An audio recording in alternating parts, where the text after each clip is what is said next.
Yes. Good evening, friends.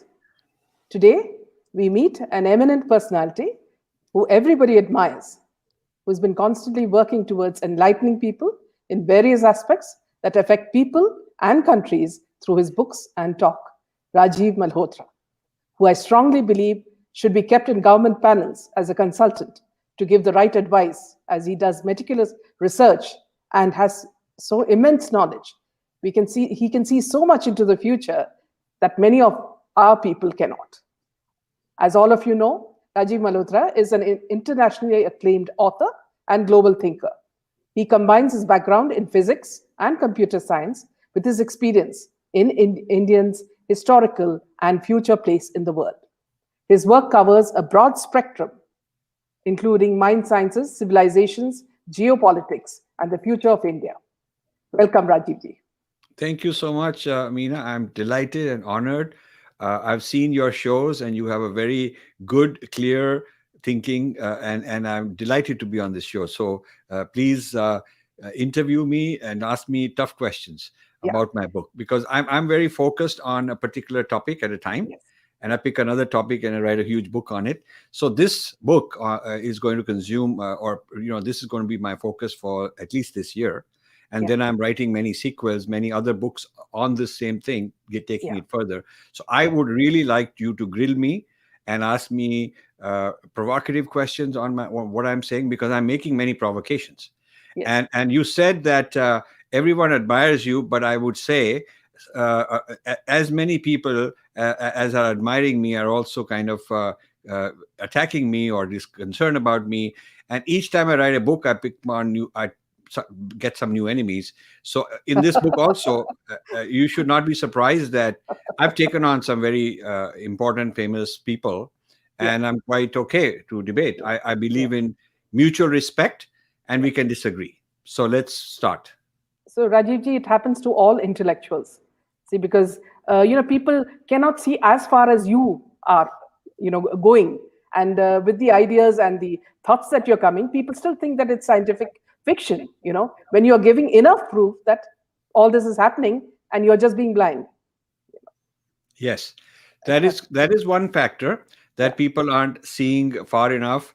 But there is also a deliberate kind of denial, because we are afraid to see. We don't want to see certain things. We don't want to be disrupted from our comfort zone. So the comfort zone is, there is cricket, there's tamasha, life goes on, there is music, and we are Vishwa Guru, and we are doing well. So, there's a lot to be said that the psychology of the human being needs positive reinforcement. People need to feel good. And here comes a person who keeps every book he writes, he tells us where there are threats, what we ought to do. And he's asking us to get up and work hard. And that's not what we like to do. That's the problem. Okay, viewers, you can also ask him questions towards the end of the session, and he'll answer them. Now, this is the book that, let me show it here. This is the book he's written, Artificial Intelligence and the Future of Power, 5 Battlegrounds. So one thing I'd like to say, people should ask questions, but relevant to this book. Yes. Because otherwise we get scattered. Absolutely. Okay. His latest book, AI and the Future of Power, is what we would call a wake-up call to action, compelling people to be better informed about what AI is doing to us as an individual, society, and country. This explosive book reveals that AI is disrupting many fragile equilibriums that hold together societies in the present world order, and that there's a large gap between the players of AI revolution and masses that are impacted. The common man already knows certain facts and the impact of AI on a few things in their daily lives, like how, when they browse a product, immediately you see a collection of the same object in Facebook and other social media. Many of us treat Google as our guru and believe it gives us the ultimate truth. In fact, it's Google that is searching and studying us so as to use our data to benefit them. And this is only the tip of the iceberg, as Rajiv Ji says. So whether you're a social media fanatic, a die-hard AI aficionado, or a paranoid skeptic, this book, written by an eminent author and global thinker, Rajiv Ji, you need to read it and realize its impact in the long run. It's a wake-up call to action, compelling people to be better informed and engaged. Rajiv ji, you say that AI affects every dimension of our lives, whether it's healthcare, transportation, agriculture, financial services, education, social sciences, tourism, art, and music. Could you tell us, is there any field that I have left out? No, I think you've covered it all. You've done a very, very thorough job positioning the book. Yes, yes. Yeah, I'm very glad you've covered a wide range. And the list of places where it impacts also illustrates there are a lot of positive things. It's not like I'm Yes. In against fact, AI. yeah.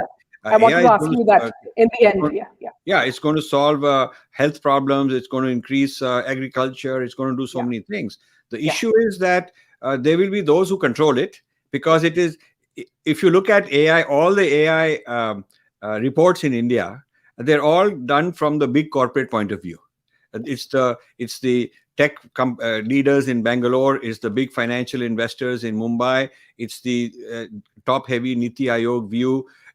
Nobody has looked at what's the impact on villagers, what's the impact on the migrant workers, how will it displace people who are not very well educated, who are doing labor intensive work from Bihar, Odisha, Bengal, various village areas, Chhattisgarh, all these kind of places. How will it affect them? Because yeah, AI requires a lot to the people who are the keepers of AI in terms of actually owning the intellectual property and then yeah, deciding who will use it on what terms. These yeah, people are very rich, very capital intensive. It requires a huge amount of money, capital. It requires hiring a large number of brains, which take salaries, a lot of yeah. salaries. So it's a way to stratify the next generation of of haves and have-nots. Yes, It's like that. So yeah, so I think AI is great, but it's not egalitarian like they try to make it out to be. yeah, yeah. Rajiv ji, you say that this is all controlled by algorithms, Yes. which are used by AI. That Yeah. you don't need a million people to observe people or governments and their habits. Can you explain a bit about how these algorithms work? So this is very important. You see, people think that Google must have an army of people doing this job, or Facebook or Twitter, figuring out, that okay, shadow ban Rajiv or Meena, or this particular post we will not promote too much. This one we will. This one, if they criticize these in this way, we will not allow it. So that is not being done by humans. The humans are controlling it through algorithms, which means Yes, a whole lot of computer logic, which is figuring this out. And these algorithms are very smart. They're becoming smarter by the day. The algorithms are computer procedures, rules, but these are controlled by AI, artificial intelligence. And artificial intelligence runs on something called machine learning. So it's always becoming smarter. Every time Meena clicks something, they know that Meena likes this, and there were three other choices she didn't like. yeah, And if she follows these people, what kind of people are they? If she retweets certain kind of posts, what kind of posts are those? So they are figuring out a map of you, your psychology, your behavior profile, sort of like a person who knows you so intimately. Imagine an assistant or a relative who's living with you all your life throughout, and they know everything you've done. There are no secrets from them, and they know what you are likely to do. They'll make choice for you, what meal you're going to order. They can choose yeah, what movie you want to watch. So this is the AI learns all this by capturing all this data, and then it tries games on you. It makes you give you three offers to see whether their algorithm is successful. And if their algorithm is successful, then the algorithm, that part of the logic is reinforced.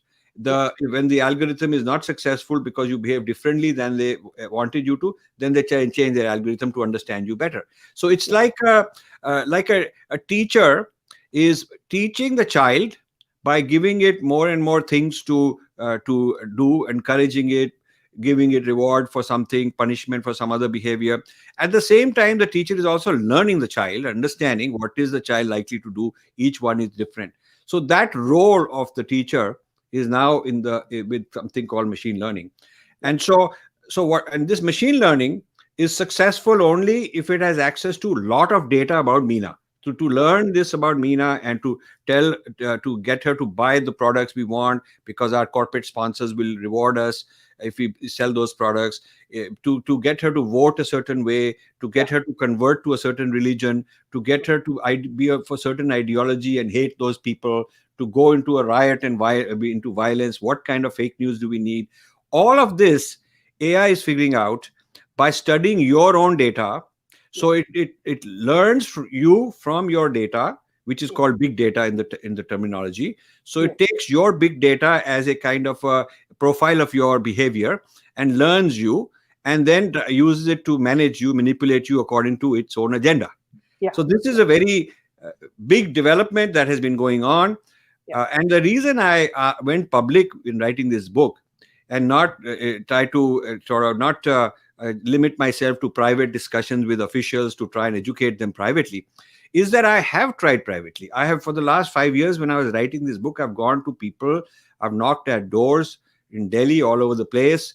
And, I don't want to name people. They are also my friends. They are good people. They're trying their best, but they are not able to understand all this, or they were not able to take me seriously. So I decided that I'm going to go public. I'm going to write a book, let it all come out, and let me tell the masses what's going on. And in many ways, it shows that the leaders have not been very competent and not very capable in dealing with this. In this, Rajiv, I would also agree with you because, see, I've also been quite critical about certain things in the government, but it hasn't been taken well. So it's very important that the government should understand that there are so many new things that are coming, and that needs to be absorbed and taken in the right spirit, and then, studied and used for India's good. So, Meena, here I would say that though I'm very appreciative of this government, there are certain areas in which I disagree. It's not that I disagree, that I don't like the government. I think they've done a phenomenal job. All the things they've accomplished in very few years is unprecedented. So I like a lot of things they've done. But one thing I feel they have not been good at is they've not been good at listening. They are listening to only their cadre.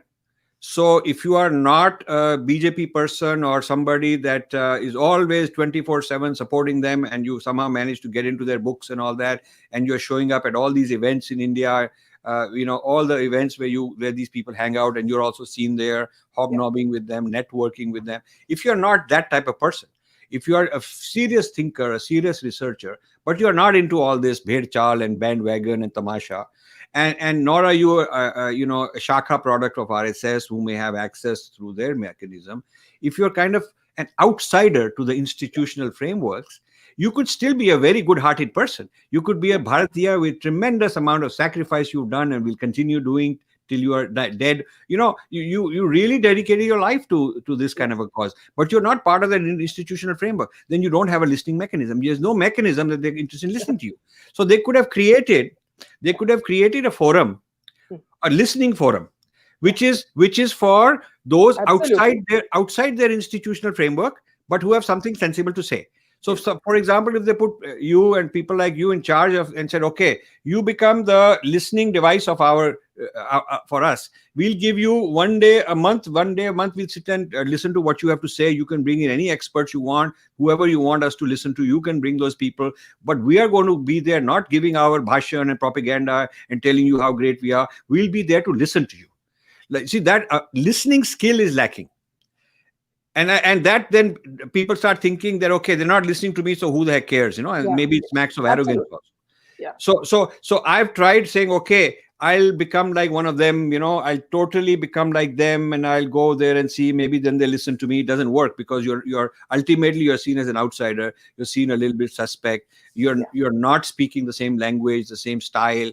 Your behavior style, mannerisms and lifestyle may be a little different. So this is a problem that it will create India's greatness is partly because of free thinking and lot of diversity of ideas coming in and being churning.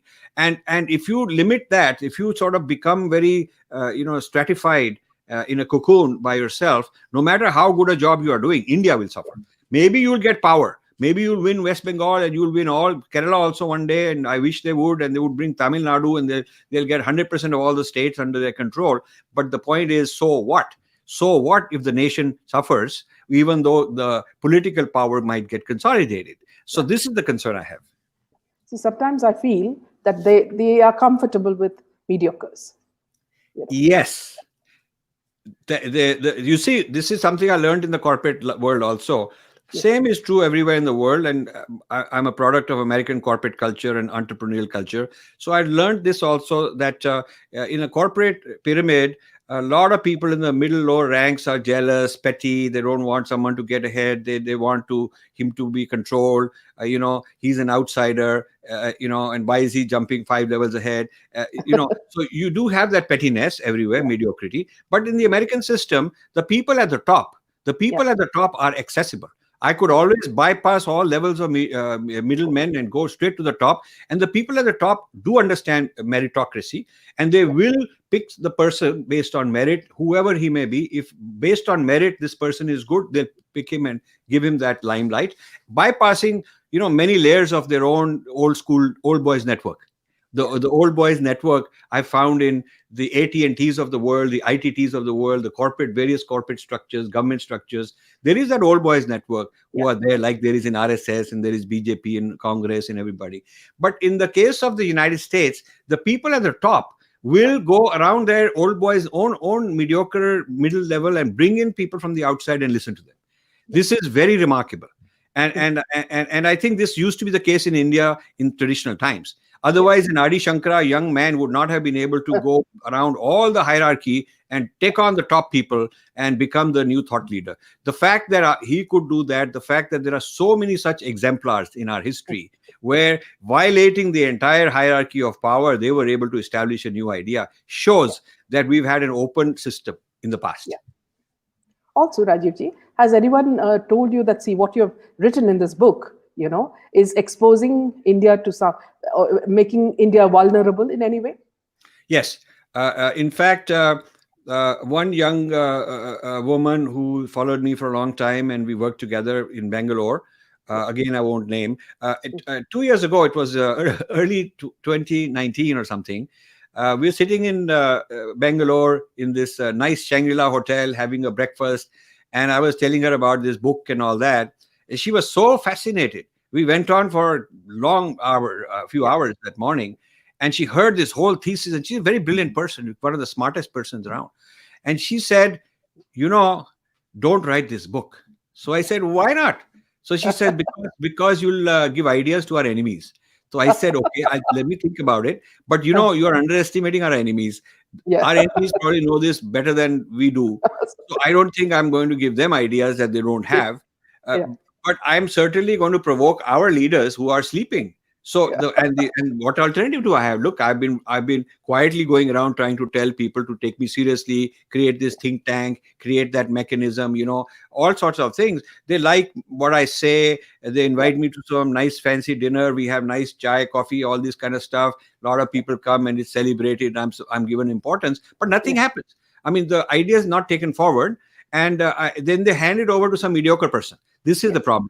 When I go to people in senior positions who are very impressed by all this, they will ask me to send them a proposal, send them my PowerPoint, send them all these concept papers, and they hand it over to some person who's some old timer running some what they think is a think tank, but it's all mediocre. It's just there's no real serious work going on there. They'll hand it over to such people, and they'll say, now you take it forward, and Rajiv, you give input to him. Nobody wants to report to a mediocre person.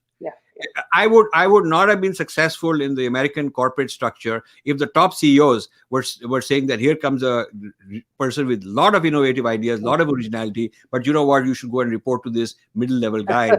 You. I would say, to hell with you. To hell with you. You see, you feel disgusted when you're being asked to suck up to some mediocre people. And there has to be meritocracy. They should shake up their own mediocre people. I'm very fond of the leaders of the new Hindu Renaissance, whether it is Modi, whether it is RSS, and whether it is our gurus. I have a lot of respect for them, because I realize what they've pulled off is not an easy thing to do. It's easy for someone sitting outside to take pot shots and the glass is half empty. But if you look at the glass as half full, it used to be pretty empty. They filled it up half at least. So I admire them. But the one area I disagree is that very insulated and inbred people are brought up from the ground level, an internal way of thinking. So this creates, of course, the good thing is it creates harmony and it creates internal consistency because there's no outside disruption. But then you don't get good ideas also. You need to be able to do both. You need to have the majority of the people raised from within to create that stability and continuity. But you also need to bring in some very important and interesting thought leaders from the outside and let them come and shake up things. Then you should feel you should not feel threatened. You should say, "Arey bhai, this is part of our process. We let him come and give us an analysis of where things are." So I feel that my role is very clear. I am not looking for a position. So I'm not looking for votes. I don't care about popularity. I'm not looking for some appointment. I'm not looking for an award. I couldn't care less. I'm doing my job as a free thinker. And that's what I intend to do. Yeah. Could you narrate your experience with Yogi Adityanath? You had also presented your case there. I'm very glad you're asking me the questions that, few people ask because they want to be all very politically correct, but you're asking me good questions. I'll answer that. So in this book, I've mentioned that I have serious problem with Yogi Adityanath. And this has to do with the Kumbh Mela. And the issue started long before Yogi Adityanath became CM in UP. Many years ago, I discovered that Harvard has a project called Mapping the Kumbh Mela, which I saw as they're capturing big data. And their discussions, which I've quoted in my book, their discussions are all talking about how we'll go capture the DNAs, we'll capture the social, demographic, economic data, we'll capture about different castes, and is there gender bias going on? Is there anti-minorityism going on? We're going to survey these people, we're going to talk to them and figure out all the, how the different regions of India and villages are represented, and who's poor, who's rich, and who got air-conditioned accommodation, and what kind of people got third-rate accommodation. So we'll build a map, a kind of like a social studies, like an anthropology. This is what they're talking about. Of course, they're telling the Indian people that we are going to improve your public health. But India's got pretty good public health system, like the COVID management shows. So we don't need Harvard to come and teach public health. I mean, they should, if they want to teach public health, they should teach the US government how to manage the COVID better. They don't need to come and teach India. India has got, actually, very surprisingly, there's a lot of problems with health and sanitation. But, overall, considering the magnitude of the Indian situation, the public health has come a long way.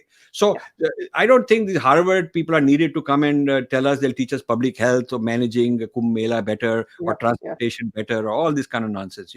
So and the Kumbh Mela has been going on for thousands of years without any of this event management. We don't need a high-class event manager. So I could see that this is all a facade, but there's something else going on. So I started writing papers. I did a documentary. A documentary went viral. We had a couple lakh views on Facebook, YouTube, various channels it went on.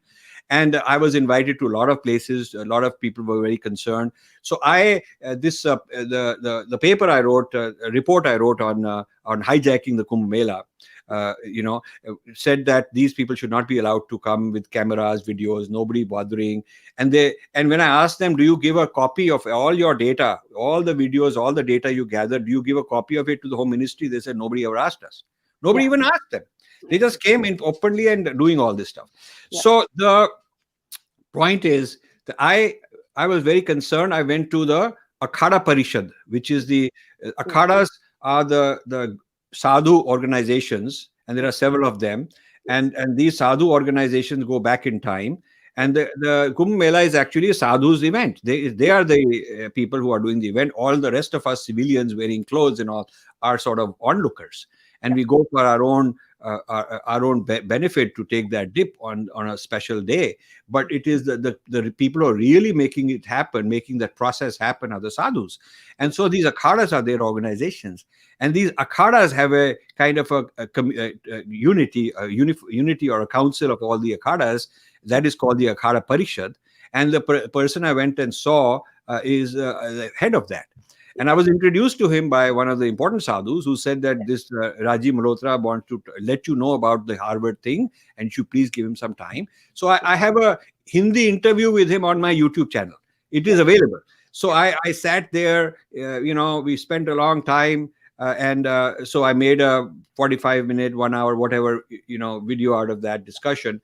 I'm explaining to him what's going on. And I'm asking him, do these people from the foreign country have the adhikar or do you have the adhikar on what goes on? Do they have an adhikar to come and say, sort of expose you, come up with social sciences, human rights kind of angle? And he was very upset to hear that this is what's going on, and nobody had told him about it. Nobody told him. So he wanted to. He totally supported me. He then sent me a letter. I have a copy of this letter on his letterhead, and I posted it in my e-group or something. I wish somebody would bring it up and put it up on your channel to refresh people. So he wrote a letter supporting me. So now we have the authority of the Kumbh Mela supporting this. And I have exposed what these guys from the Western universities are up to. So all of this, and then is a lot of hard work over a few years. And then when Yogi Adityanath becomes the CM, a friend of mine says, well, you should go see him. I said, well, what will he do? They said, well, because he can stop all this nonsense from happening. And he's the type of person who will understand it. So why don't you do it? So this person set up a 2-night stay for me in Lucknow with Yogi Adityanath in their VIP guest house and all that. So I went there. I was very nicely treated in all the good comforts and all that. And I had meetings with Yogi Adityanath. He would come, he would sit in, surrounded by his babus, his officials, and they would be taking notes, and they had cameras, they were recording and all that. And I went through my material with him. I went and made a convincing case, I think, and he was very attentive. And he said, "Theek hai, karenge, yeah, we will take care of it. We will look after it, this and that." And then certain people, I didn't bother writing names of who's who. Certain people are told that you follow up with Mr. Malhotra, because he's done all this work, and you work with him and learn more, and let's see what we should do. So there was a call to action that he had given, but I heard nothing. And then I tried sending emails to some of those people, no answer, total, like as if I wasted my time. And then a few months later, I saw a media report that Yogi Adityanath issues permission to foreign universities to come and study the Kumbh Mela and invites them and welcomes them. And then I got quite concerned. I think Swarajya wrote an article on this. A few people wrote an article. I also started getting concerned. What is going on? So my friends at Harvard told me that, listen, the West, the British are really good at infiltrating. They could infiltrate a Raja. They could set up their own spies. They knew what the weaknesses are. And Americans are even better. I mean, so the British rarely appointed an Indian, a brown-skinned person in a senior capacity. They're all white people, and they had to work through zamindars and babus and so on. But the Americans are smarter. They'll give a Nobel Prize to some Indian. They'll make him head of some big institution in Harvard. They have a different way of buying out. So they will. The people that will work for the American system are going to be rewarded, because America is also a meritocracy. And if these people are carrying out the American narrative and the American strategic thinking, then no matter who they are ethnically, they will get rewarded. So now there's a large number of Indians in this Harvard project and so on, and they can schmooze the Indian, some minister, some state level person, some babu somewhere, some external affairs ministry. So what I was told, which I never verified it, so I cannot tell you any specific details. What I was told is that a lot of this background thing happened, which led to a deal that Yogi Adityanath would make this declaration and announce that all these people can come, and then this Rajiv Malhotra is sidelined. Whatever he's saying has no significance, because he doesn't speak as an official. So I felt very insulted, and I felt that when people ask me what are some examples of breach of big data rights of India, this is a prominent example. I don't think they've even now revoked it. One of the people asked me, what can we do? Well, one of the things you can do is convince Yogi Adityanath to please pay attention to what I'm saying. Please bring me in listen to the Harvard side. I am no problem. Listen to my side. Have an open hearing. On should foreign surveillance of Kumbh Mela be allowed. Have an open hearing. I have lots to say on this matter. And I think that it's also violating India's own policy. There is a data policy, data privacy, data rights policy of India, which says what foreign people can do, what they cannot do, etc., etc. So, it's one thing to talk about some great fancy policy and announce it in international, go to Davos or somewhere and look very good. Oh, we got this policy, but it's something else to actually carry it out.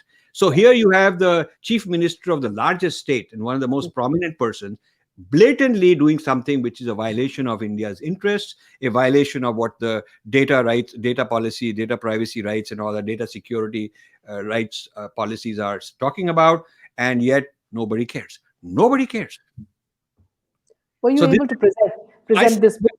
Yeah. I stick my neck out because I'm just looking for the truth. I'm not against anybody. Please, Yeah. Yogi Adityanath ji, please, We I'm sorry understand. if you Yeah. take it seriously, if you take Yeah. it personally. It's not intended for personally. Yeah. I think he's probably a good leader. He's a good human being. He's a good politician. Done a lot of good things for sure.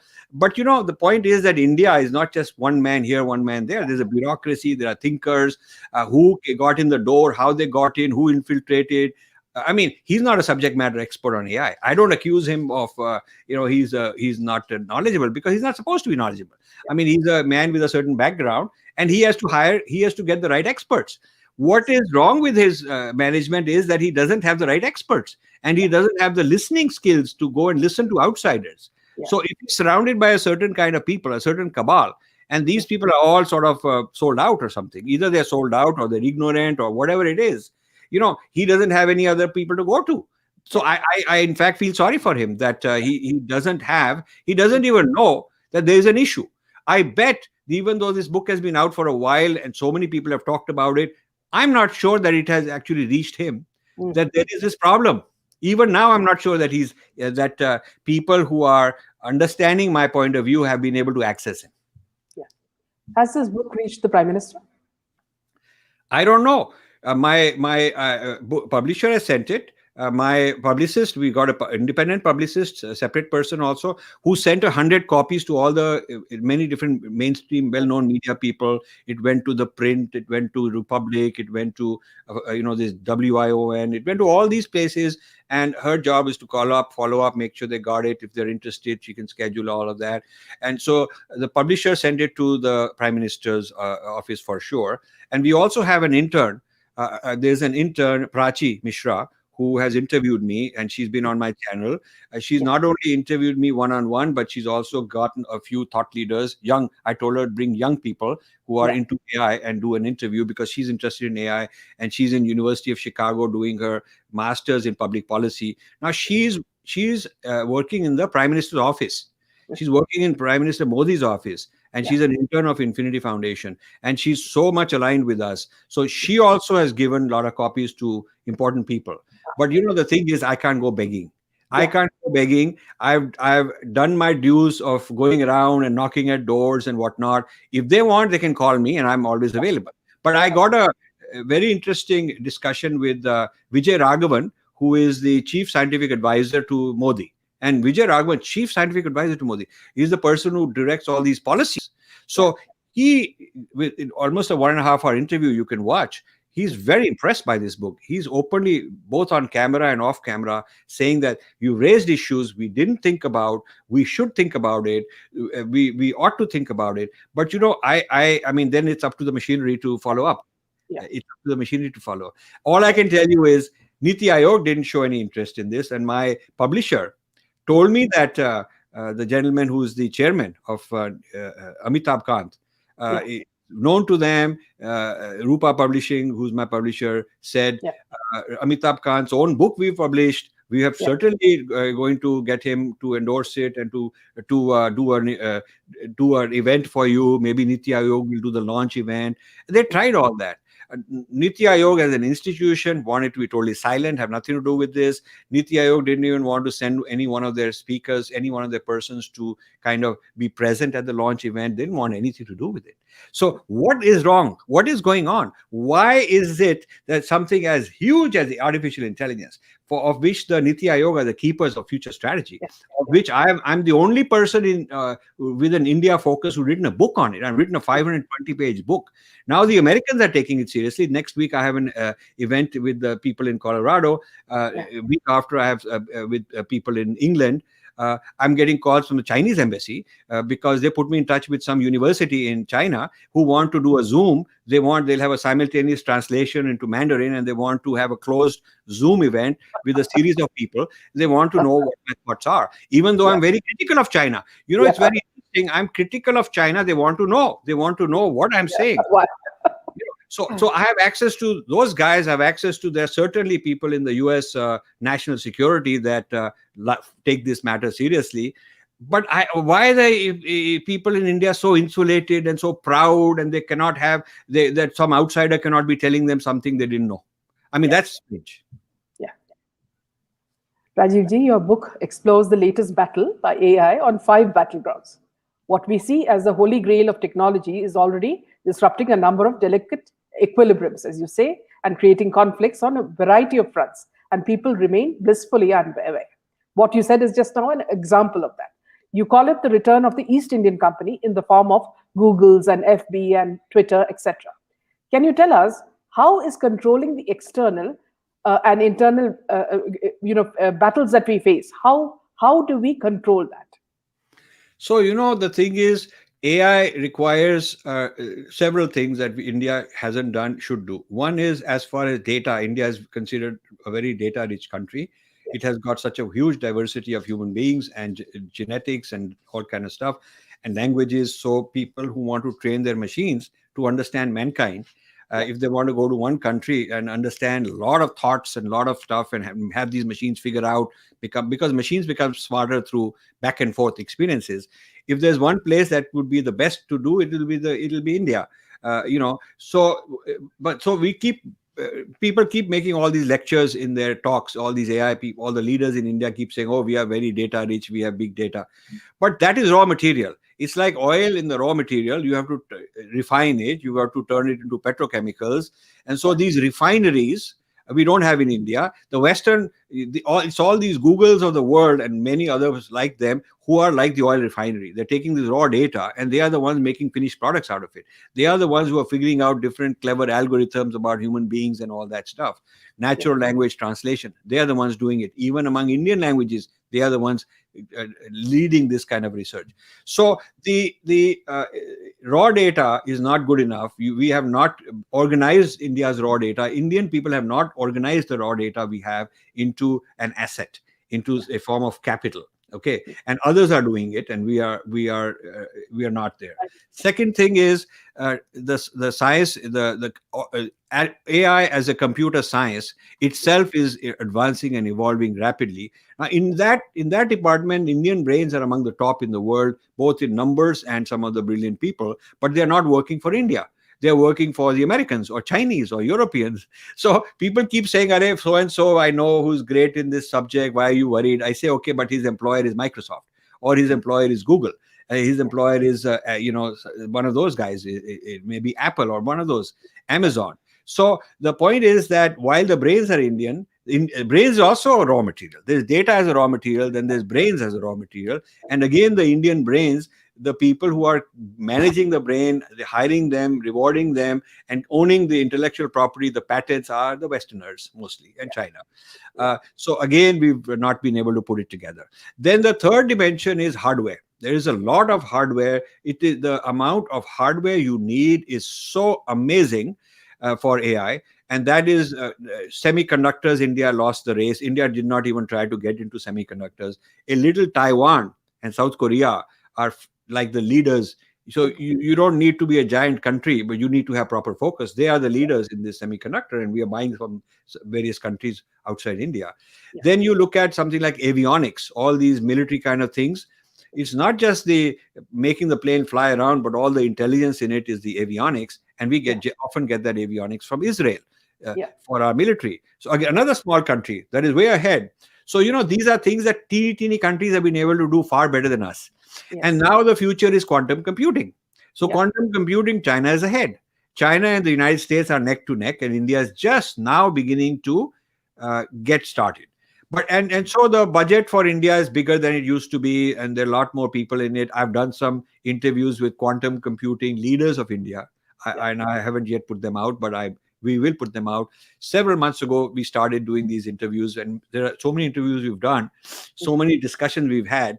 We haven't put them all up, and they're in the pipeline. But it's very clear that India is catching up. It has a long way to catch up in quantum computing. So when you look at the hardware level, when you look at the computer science level, when you look at the big data level, in all three, India should be far better than it is. And the the problem is that our national security is at stake. It's not only the external threats that China, Pakistan as a hyphenated enemy is going to be able to do against us, because Chinese got the technology, and Chinese got the money advantage, and Pakistan got the boots on the ground, the labor, the manpower, and Pakistan is sort of like a colony of China, you might think.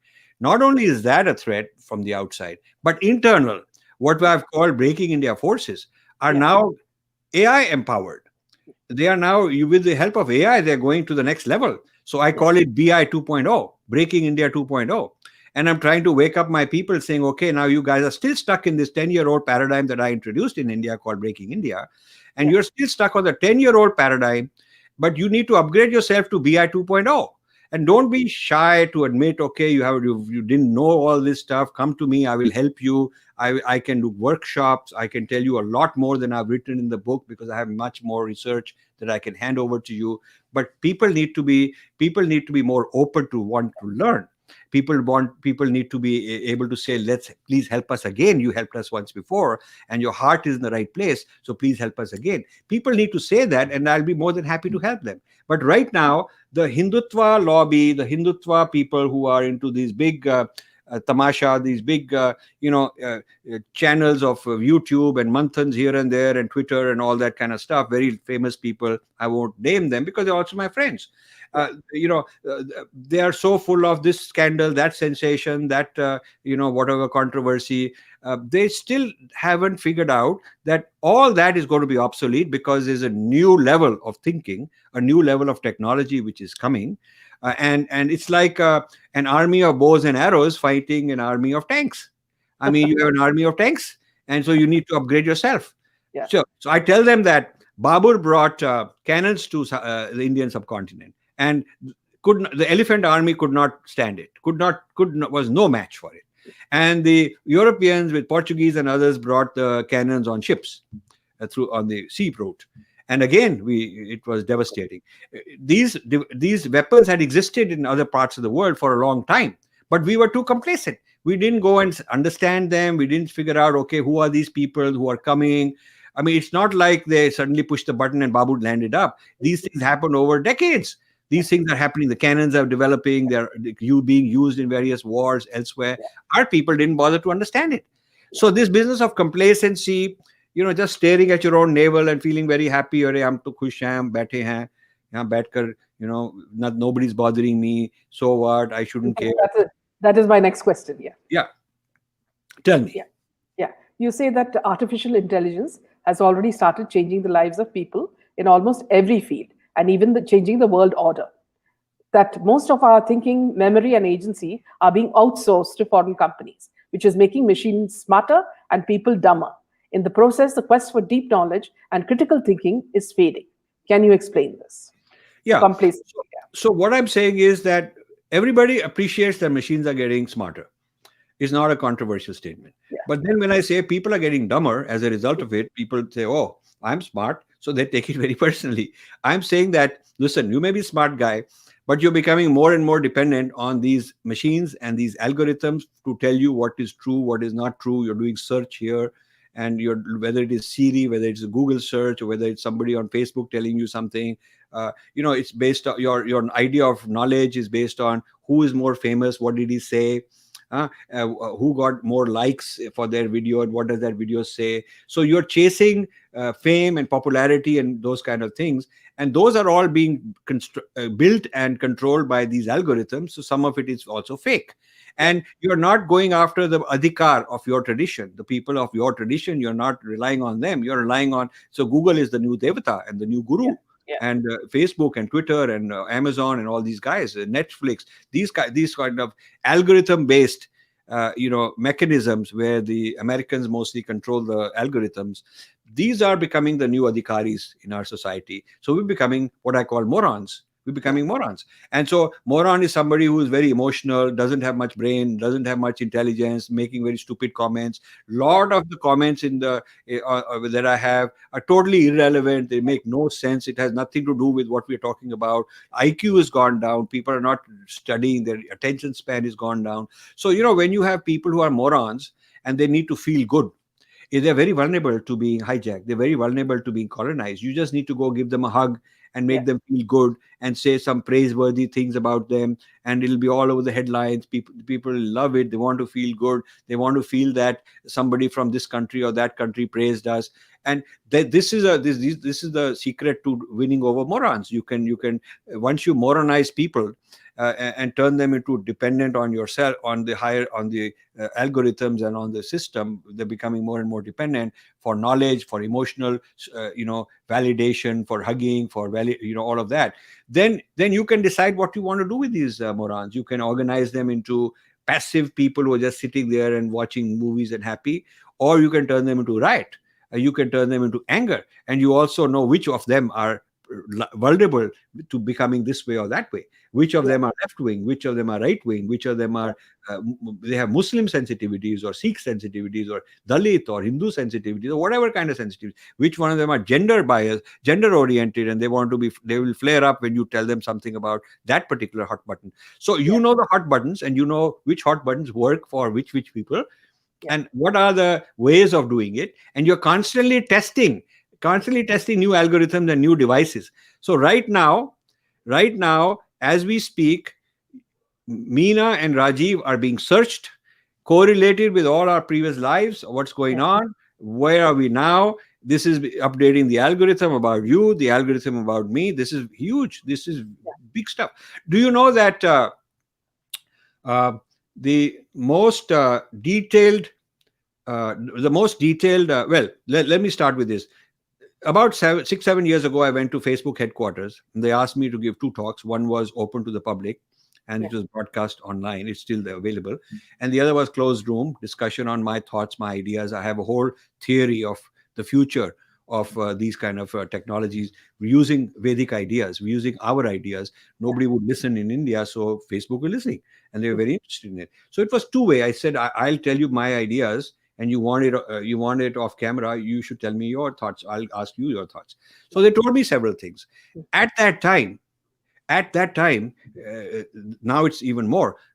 An average person on Facebook, they had 6,000 parameters about that person.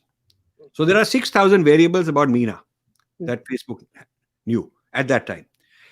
All your hobbies, your habits, your relationship, your this one, that. There are 6,000 items that they are tracking about you, and they're constantly updating. Now it must be tens of thousands, because they were expanding this.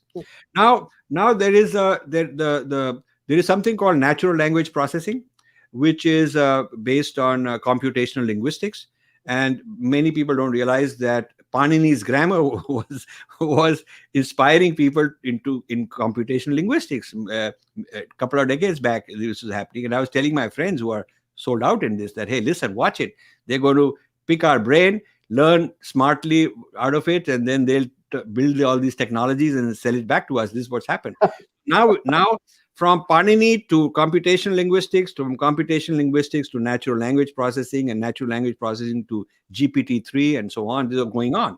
Yeah. So now what has happened is the state of the art of machine, computer machine that has a huge number of variables based on which it decides meaning of things, decides on to how to understand something. It's over 1 million variables, closer to 10 million variables that this AI system has. And Google has announced that they are building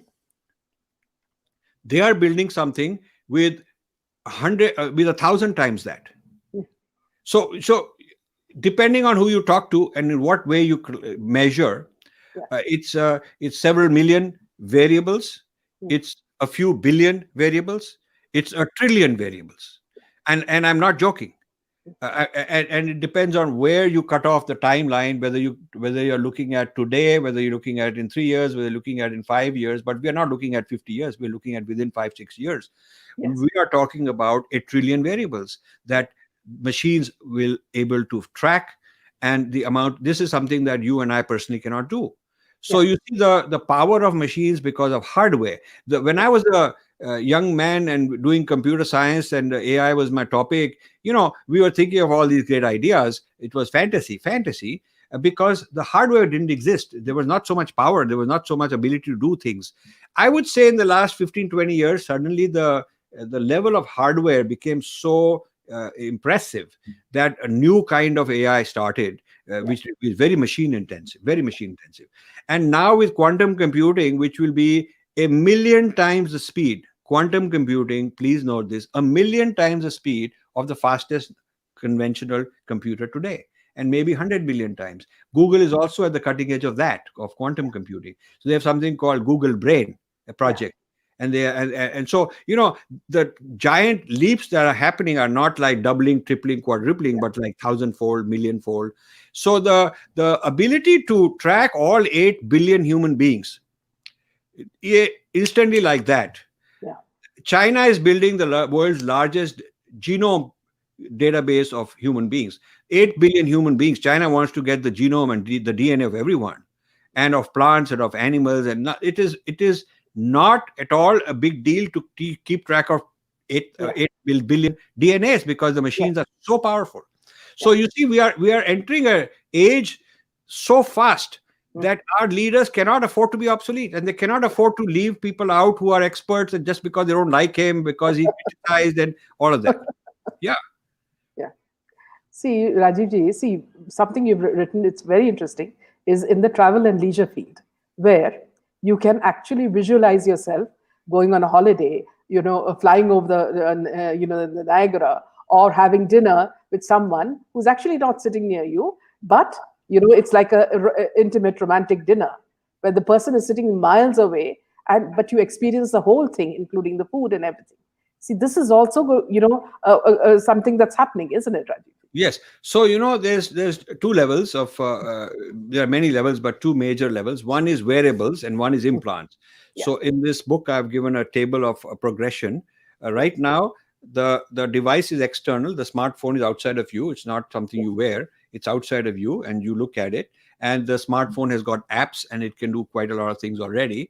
And all this social media and all that which is influencing you, is from a device outside of you.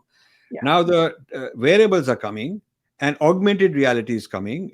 It's already started, but it'll explode in 22 or 23, which is when Apple is announcing that they're going to introduce products that will be like the equivalent of the iPhone, and everybody else in the industry.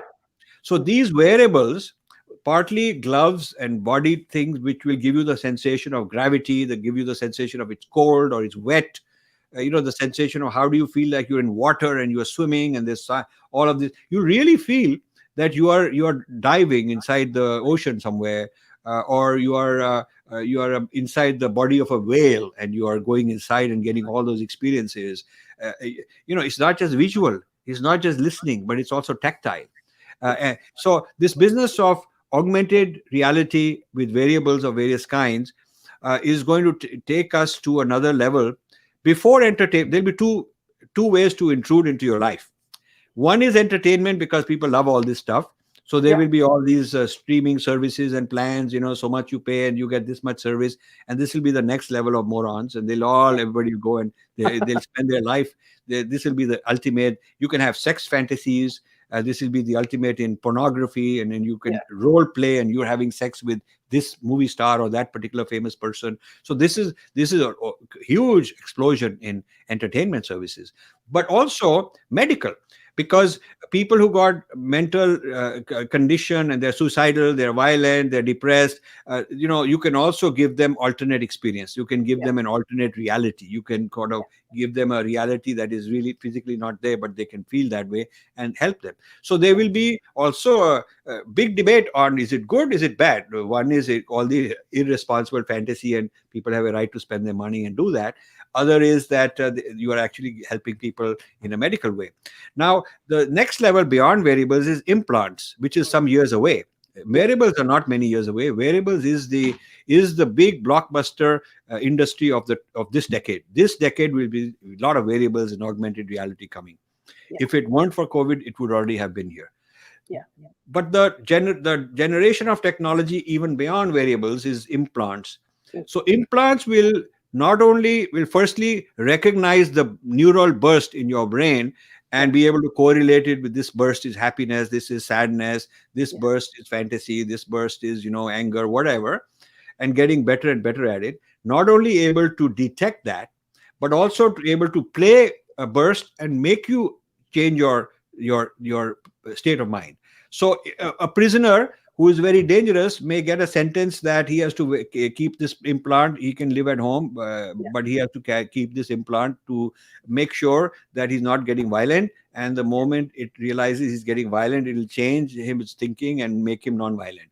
And this person who is a psychiatric person, we don't need to keep him in the psychiatric hospital because he's suicidal, because we put in this plant and with this implant, and now this will manage him like a psychiatrist companion managing him, and it'll watch over him, and if he's going to become suicidal, it'll give him some alternate ways to think, and if it gets out of hand, it'll call the doctor or call the ambulance and get him help. So there will be a lot of humanitarian applications.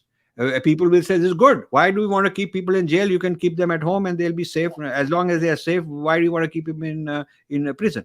So, and also people who are depressed, who are suicidal, who got all kinds of bipolar or schizophrenia, and if you can help that with implants, why not?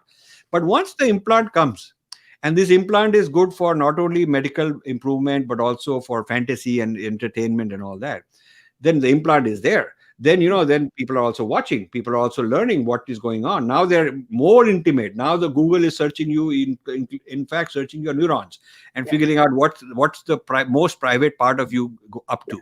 So we're headed in a amazing direction, and the scientist in me is so excited. I mean, I'm 70 years old, but I'm so excited like a kid. And I'll tell you, if I were 1/3 my age, I would do nothing else but get into this field. I would get into this field. I would make some killer apps. I would become very big and successful. I would have a good time. But then I also have the part of me which is very deep into consciousness and Vedic stuff. And I want to merge the two. I want to see how this technology can be used for our benefit as humanity and people from Hindu Dharma, rather than letting the technology be controlled by other people and exploit us again and colonize us again. So I think the technology can be one way forward, could be that the technology colonizes us and these people again rule over us and divide us up and all. Another possibility would be that our leaders wake up and they stop being so arrogant and change course quickly, in which case we could be the ones leading this technology. So that's the two very different futures that I can see. Yeah. Another question is, Rajivji, see, today many people keep smart voice devices in their living rooms because they feel comfortable with them, as if the device is an actual person or a trusted friend. AI devices like Fitbits, smartwatches, and all have become a part of their lives. Smart TVs have also always decide our choice on what to view. It's like all this controls our lives and we have stopped deciding things for ourselves. That makes you feel sort of, I call this autopilot. So you put yourself in autopilot mode. And the strange thing is that Google did some market surveys, and Microsoft also some years back. And they asked people, do you like, dislike, are you concerned about all these listening devices, voice device, smart voice devices, all kind of devices. And it was very age specific. You see, people my age, I mean, you're much younger, but people my age, only 10% said that I'm comfortable with this. The rest were a little concerned, because we come from a previous background, very suspicious.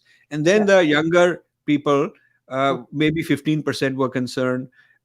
Actually, even in the age bracket 20 to 35, only 25% or so people were concerned about all this. But below 20, people who were born after the year 2000, in this millennium, they were more than 50% of them, well over 50% of them said, why do we care? It's okay. It's okay. If Google knows more about me and Google can tell me what I'll eat and order my movie and organize my life, it's good for me. I don't have to worry about it. So they're very quite nonchalant about this kind of a thing, and not concerned that it is a loss of privacy. They've given up on this privacy business.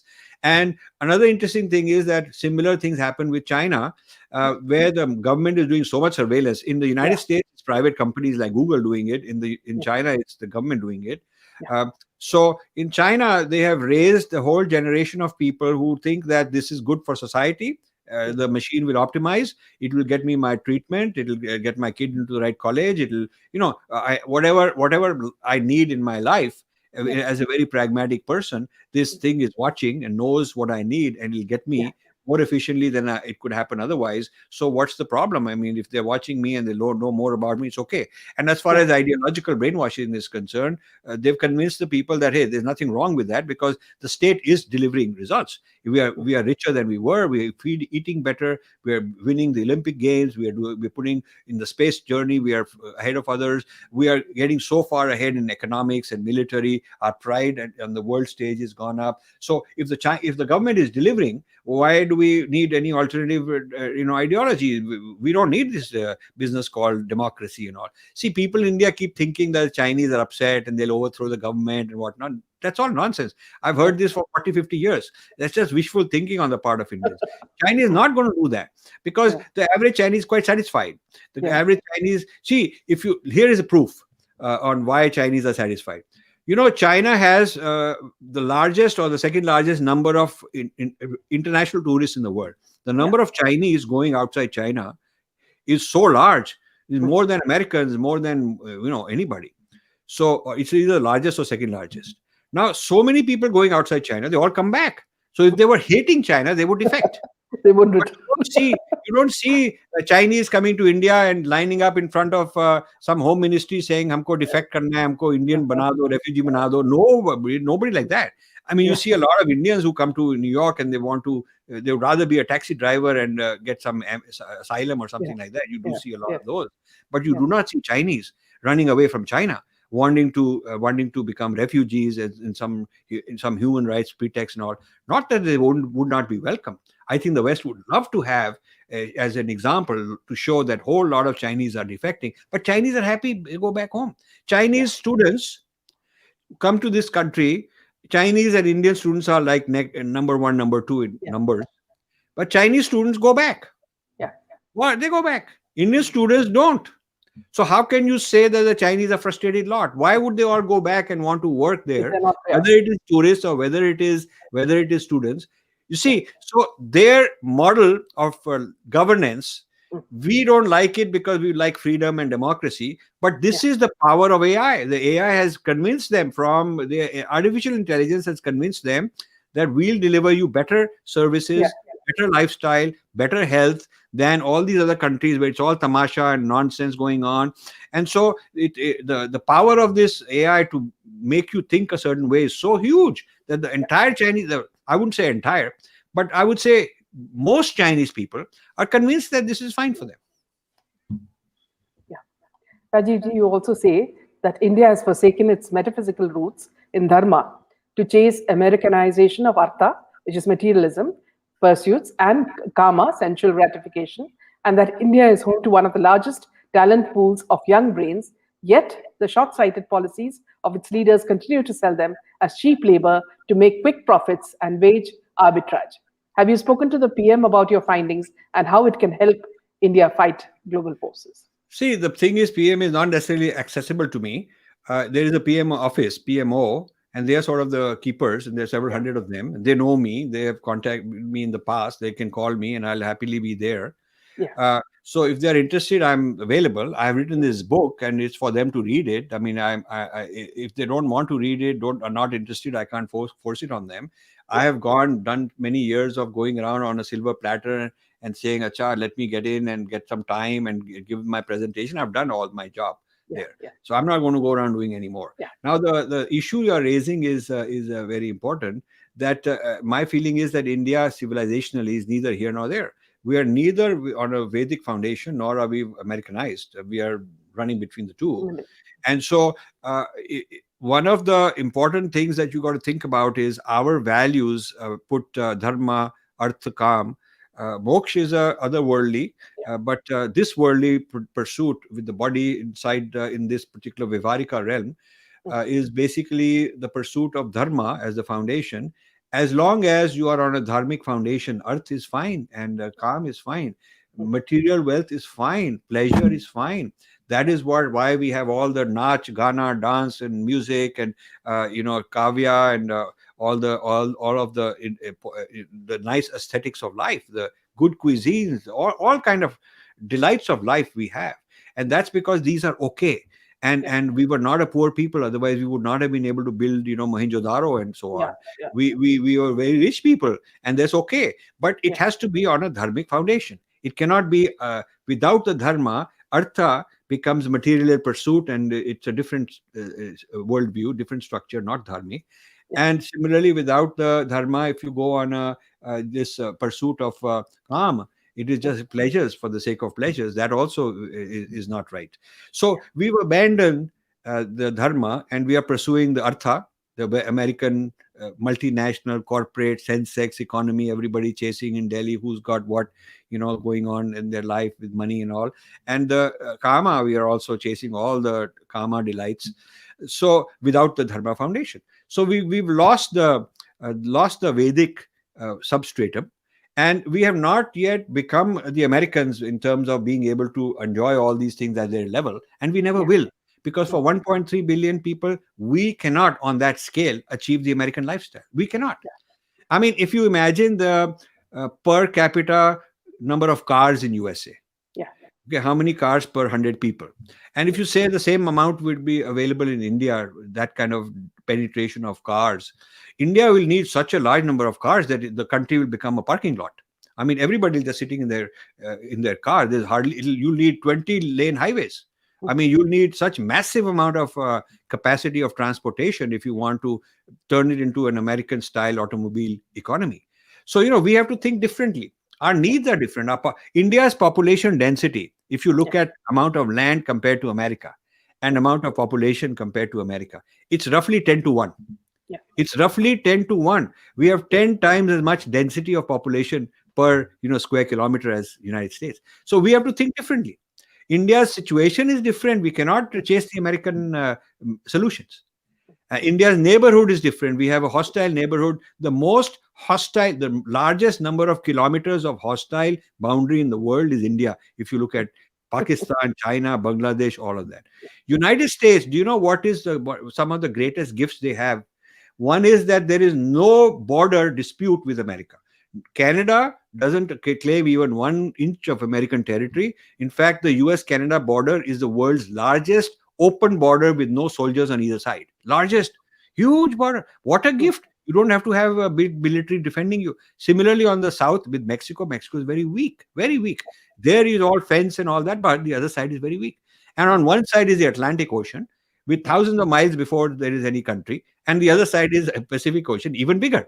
So on all east, west, north, south, US is not at risk of its territory. The US military is to fight wars on other people's soil. There is no US, we call it Defense Department, but actually it is Offense Department. There is no defense needed because US doesn't need defense from neighbors. There is nobody creating trouble in who's immediate neighbor. The Department of Defense is actually a Department of Offense for other parts of the world to go and fight elsewhere. So this is a very big deal that US has. India doesn't have that. So India cannot think like the Americans. America also has so much fertile land. Just a tiny percent of it is enough to feed everybody. The amount of water, there's huge amount of water and fertile land. So, the soil is such, and the geographical neighborhood, geopolitical neighborhood is such. India cannot start thinking we'll become like the Americans with 10x the population density. So we got to find our own solutions. And what you are finding is that the government, from the Niti Aayog on down, they're all trying to impress that we're going to become Americans. So the problem is, the result of all this is this business of FDI coming in from foreign countries as sort of the barometer. The FDI comes into the big sensex corporates. It does not come into the small sector. But 90% or more than 90% of Indian workers, they're not working for the sensex companies. They are small entrepreneurs, self-employed, small scale industry, small scale little tina business or medium-sized business. So these independent entrepreneurs, small and medium, are 90% of India's workforce. FDI doesn't go there. There is no FDI impact there. So we are chasing this FDI, but 90% of the people are not getting the benefit of that. Yeah. And the other thing you should know is that for every 10% increase in GDP, there's only 1% increase in employment. This is written in the book that the chairman of Tata just produced, a book he co-authored with somebody. I quoted that book a lot in my Yeah. book because it has good data, Yeah. and I appreciate what this guy has done. Yeah.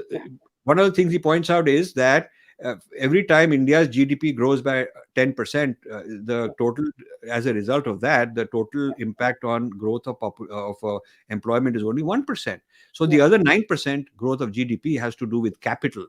It has to do with technology. It's not helping labor. It's not creating jobs.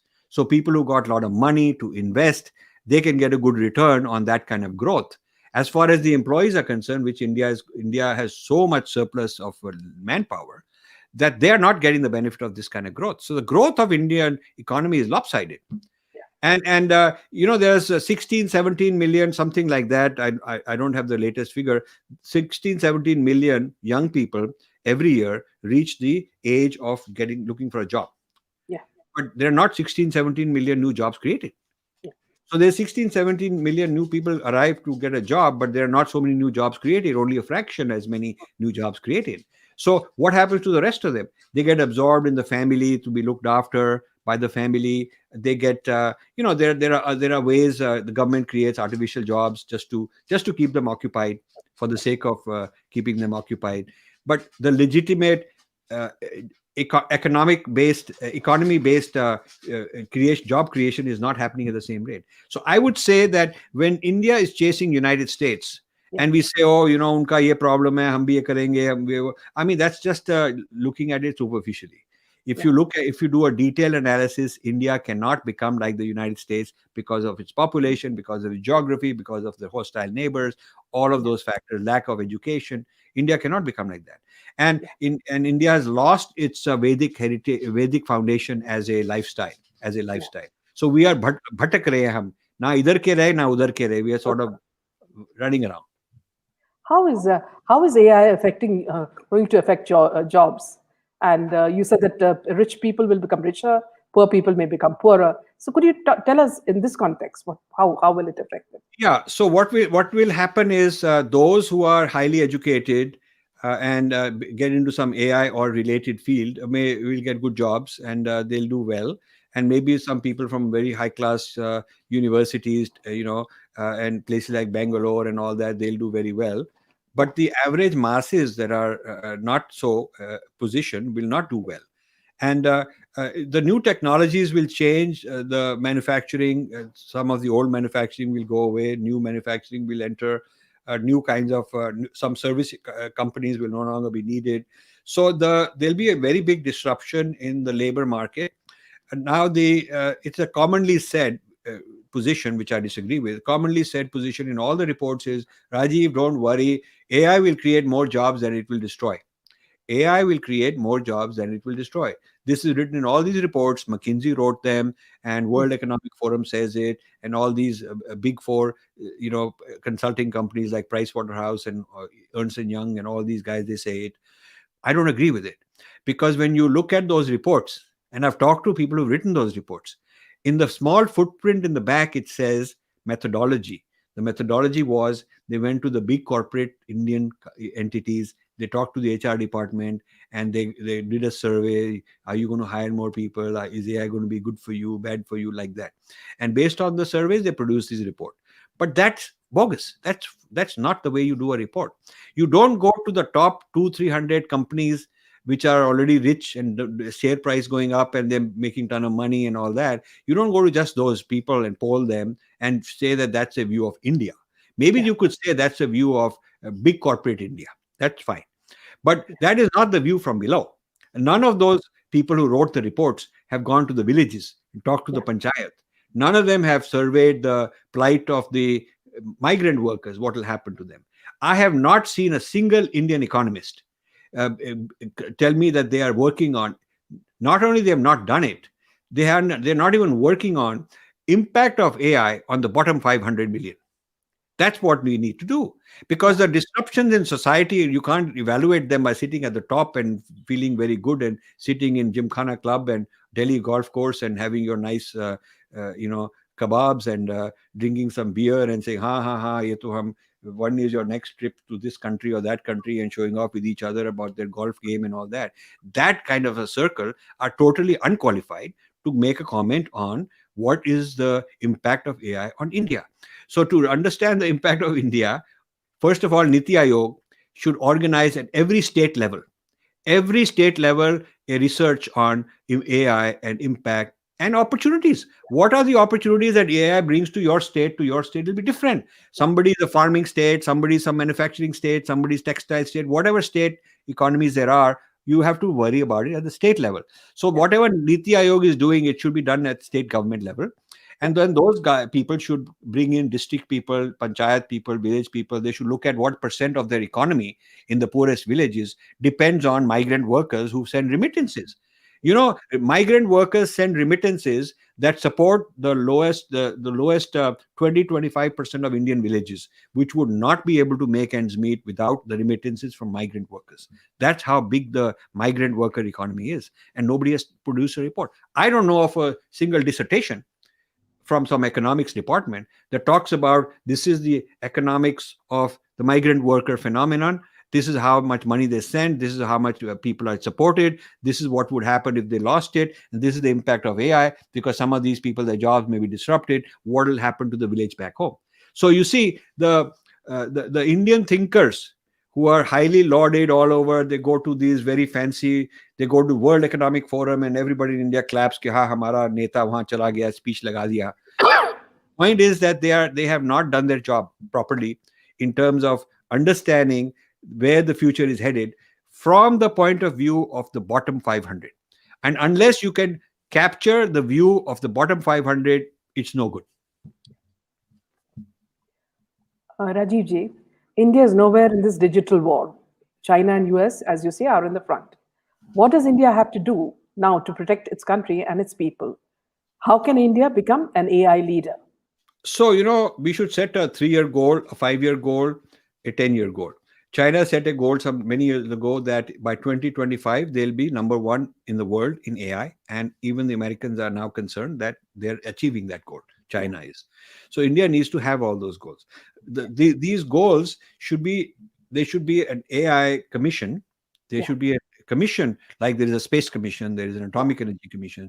They should bring in the brilliant people, the bright people, not be worried about whether this guy is whatever wing he is, left, right, doesn't matter. They should bring all the smart people, and this group, this entity should develop a blueprint which Niti Aayog cannot do. They're not able to do it. They were sleeping all these years. In the last 1 or 2 years, they started waking up into all this, and they have not really produced anything worthwhile, I would say. So there needs to be a different level commission reporting to the Prime Minister, and that ought to look into this. And this commission should look at the state level. They should look at industry by industry, because you cannot say that the impact of AI will be X. It is not uniform. It will be something for one industry, something for a different industry. And so different industries need to be looked at, different strata of society, different states need to be looked at in order to figure out what the impact will be and what we should do about it. And it should not be only a defensive strategy. It should be an offensive strategy. It should be like, how do we take our brains, and instead of them working for the Americans, how do we get them to produce intellectual property for us? So we own the patents and we then license it to the other people. We should have owned the GPT-3, which is the natural language processing, using our language, using our expertise in Paninian grammar and the prevalence of so many languages. We have the rich data to figure out meaning and translation and whatnot. We should be the ones in the world lead. The one thing that India should have led by now is natural language translation, because we've got the biggest crucible, the incubator to develop such technology, and then we should be exporting it to the world, so that if somebody wants to translate from Swahili to Mandarin or from Japanese to whatever, it should be our engine, because we should have developed it for ourselves and exported it to the world. We haven't done that. So I think you need to completely shift the priorities. Then, the point is, some of these are long-term bets that the typical industrialist does not want to make. The promoters of these big industries are typically families, and no matter how many billions of dollars they got, they will only be giving philanthropy and charity that makes them look good and that is safe and very non-controversial. To put money on huge bets which are futuristic is not in the Indian psyche today, not today. Previously, we were building projects where some canal project or some water project would take hundreds of years, and it would go on for many generations, and one king would start, his son would continue, and all that. That long-term strategic thinking and development made us a great country. Today it's all short-term. Today it's like I made so many billions of dollars, but even now I'm not willing to put away a whole lot of it for a long-term bet. But look at China.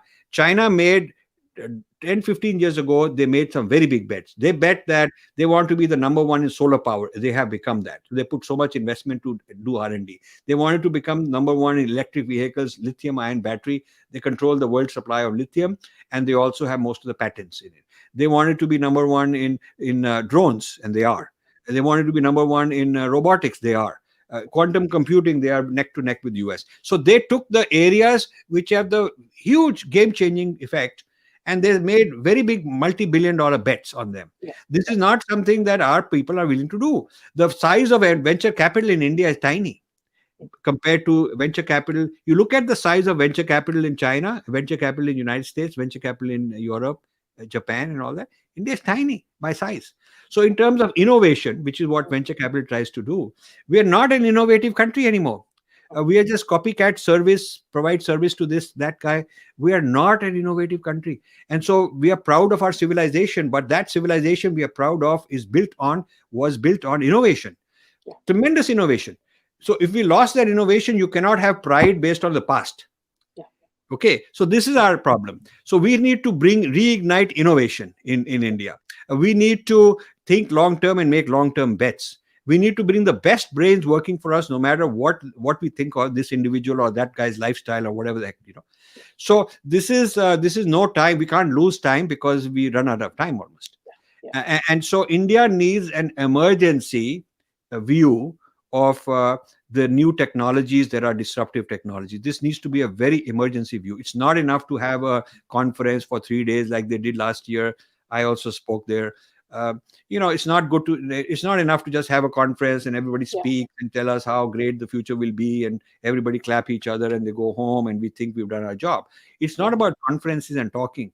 And it's not even just about finance minister allocating some enough crores of rupees for various kind of projects. To actually do the work, to actually get the work done is a lot different than allocating, talking, and budgeting and so on. So India has serious problems in so many dimensions.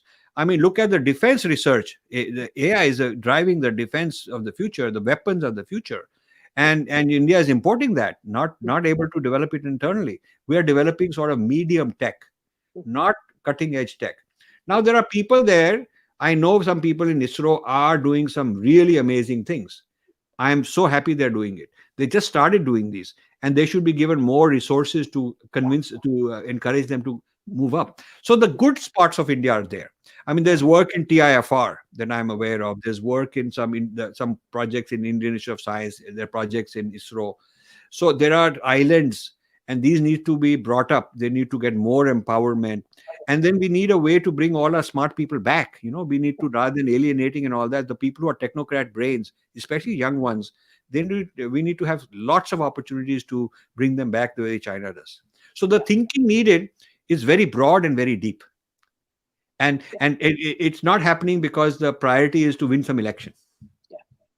Rajivji, another thing, see, we've been speaking about the negative points. What are the good things that AI is doing? For instance, I read this news that a team of researchers in USA have found the AI can predict risk of new atrial fibrillation and AF-related stroke. Atrial fibrillation is the most common cardiac arrhythmia and is associated with numerous health risks, including stroke and death. So could you tell us some of the good things about? I would say, and in chapter 1 of my book, I've written Yeah, the yeah, positive applications in finance, in insurance, in health, medicine, in agriculture, all the different fields. I've yeah, given some of these. And these are very well known, and they are very celebrated. And when you go to AI conference, this is what they talk about. yeah, So I wanted a view of things that people don't want to talk about, because that yeah, that also needs to come out, which is why yes, I'm written a certain book.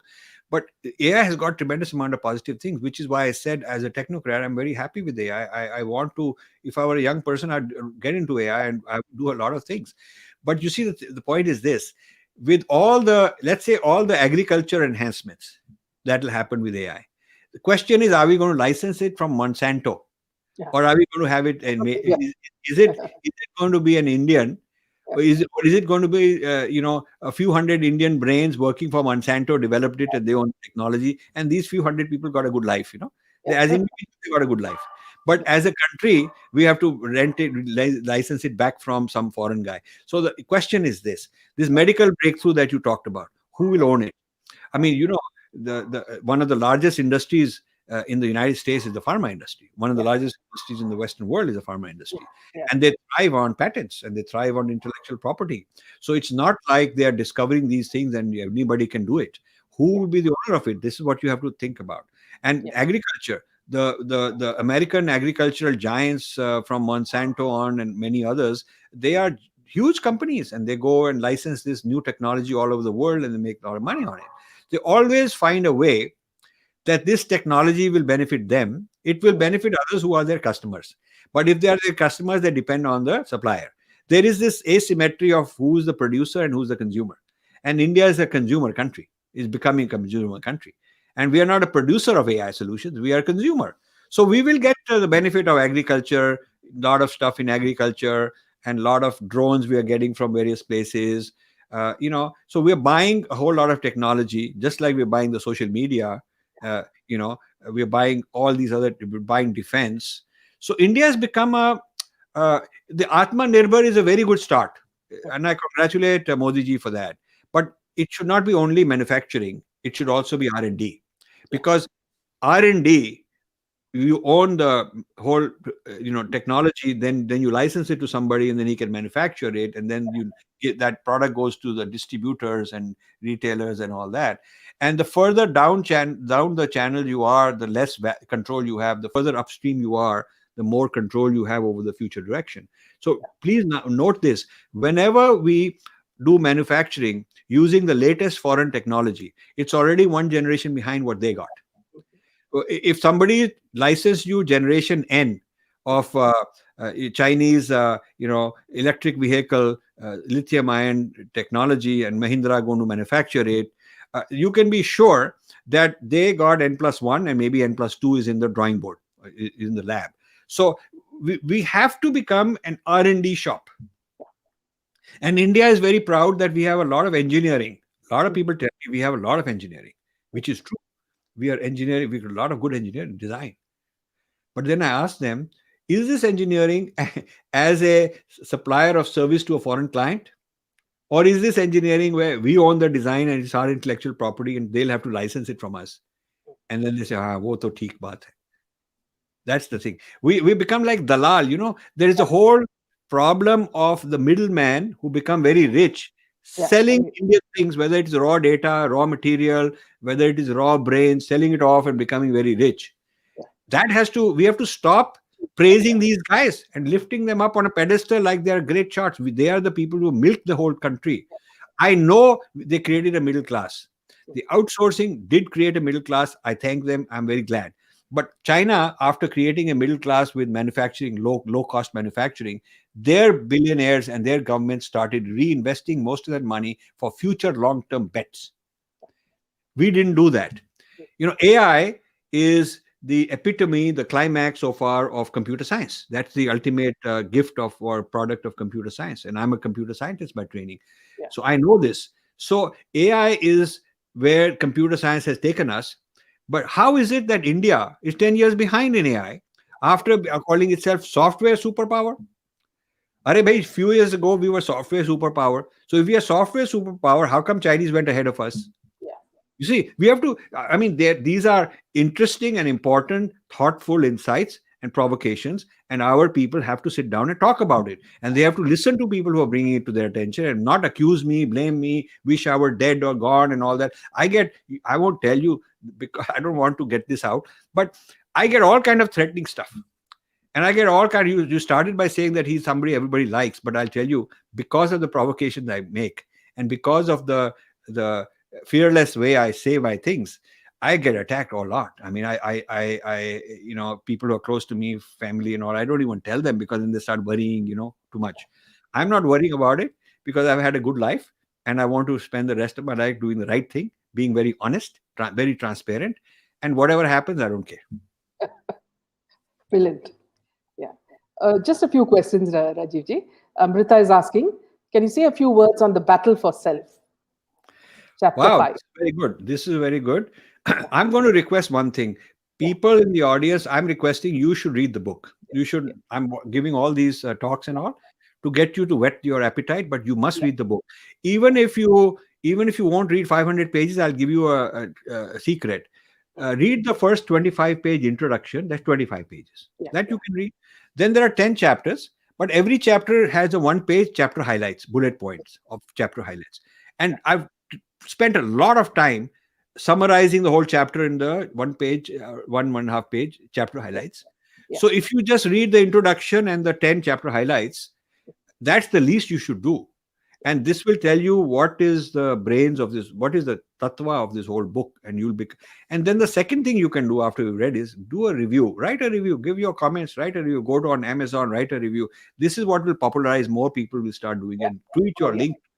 I want you to do that, and then I'm happy to come and answer all the questions, but you must do that as a return favor. So to your question on the battle for self, you see, there is the battle for agency, which means who makes decisions. Am I making decisions? Or some other entity, digital thing making decisions for me? That's one chapter. That is chapter 4. Chapter 5 then takes it even further and says battle for self. Who am I?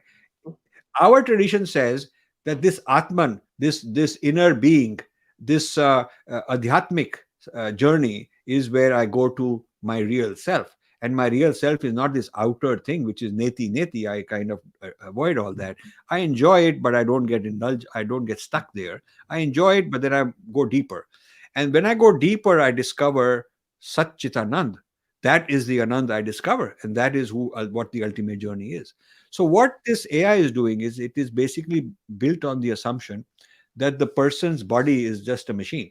It's the biological model of the machine model of biology, that this is a machine, the heart is a machine, this lung is a machine, this liver, all these are machines, and we can model them like a computer algorithm, and then we can reprogram them, we can put in an implant and interact with it, we can evaluate how this biological machine is functioning, capture big data, do some diagnostic, and feed back some stuff and intervene with it, change it. So it's basically a mechanical model, an algorithmic model of the human body.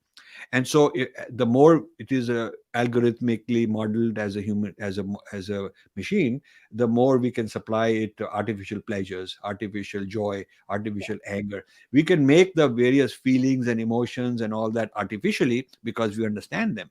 And when we understand them in a mechanical model. So what that does is it takes us to a world where there's more and more calm without dharma.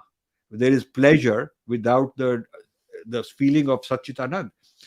If I have experienced Satchitanand after years of meditation and yoga and understanding what the Shastras say about it, then from that sense of who I am, which is very clear and solid and secure and established, then I let this manifest in the world as Leela. It's a different life. It's a different life because I'm fearless. Ultimately, I know who I am. I have nothing to fear. What can go wrong? And I can go and enjoy life. Then calm is different. It is dharma based. Then earth is different. It is dharma based. So that is the self that our tradition takes you to. That is the idea of self.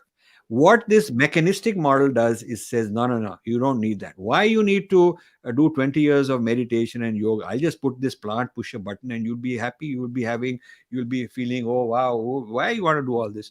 You just pay $10 a month and buy this new streaming service from whatever, maybe some Amazon or Microsoft or somebody will give you this annual license and will give you a lot of pleasures. And so this artificial pleasure, artificial gratification, without having the sense of who I am as Sachitanand, but just like my taste buds are being stimulated, that I feel like I'm eating chocolate even though I'm not, but it's giving me that feeling, and my eyes are being stimulated by some very beautiful things, pleasurable thing I'm seeing, and my ears are here listening to all this good stuff. So a multi-sensory, different indriyas being hijacked. Okay, different indriyas being hijacked, artificial, with an artificial reality being used to hijack and manipulate these indriyas, and the mind, the manas, the cognitive engine being hijacked. So because they figured it out with big data, they figured out how my engine works. Now they're using that knowledge to manipulate it. That takes me to in a direction opposite from Satchitanand within. So there is a journey outside towards more mechanistic, biological, manipulated joy and pleasure, which is different, opposite to the journey within, which is meditative and discovering my original, my true self. So I leave this book with a dilemma. Yeah. And in my subsequent books, I'm answering the question. Yeah. So I also do this little trick that I want you to read this book. Then you'll be equipped to read the next book where I solve these problems. I come up with very interesting insights on how we can get out of this predicament. We cannot ban AI, nor should we, because it's an amazing discovery. But if we go even further in AI and bring in our tradition and our metaphysics, actually the AI can go to new places that people haven't thought of. And these new places, these new domains will not be contradictory to our tradition, but actually be very supportive of it. So I'm not going to give this out too much right now. I want people to read this book first. I want to be convinced that we got enough traction, enough people serious about it. And then I want to, when that happens, hopefully later this year, but whenever I feel that has happened, that's when I'll come out with more books about the future of the self. Yeah. Thank you, Rajivji. I'm sure this book will become a source book for not only governments and individuals, and I'm sure all of us will benefit from the knowledge that you have given us. And may you write many more such books. Thank you, Rajivji. So I just want to say that you are an amazing interviewer. I had a good interaction with you privately offline. I've heard many of your things, and you have a very good style. You ask straight questions, direct questions, and you have a knack of pulling out more and more. So I enjoy this, I'm going to be in Delhi in the second half of April. And if you are a local Delhi wala, I don't know where you live, but if you are in Delhi area or visiting, love to sit and have a coffee with you and get to know each other better. And I just want to tell all the viewers, please support her channel. This kind of work she's doing is wonderful. And read your book as well. Go to Rajiv Malhotra Official, which is my YouTube channel, and subscribe to it. Ask questions, put comments, be involved in this. We want our young people to be involved in this. And thank you very much for everything. Thank you. And good night. Thank you. Good night.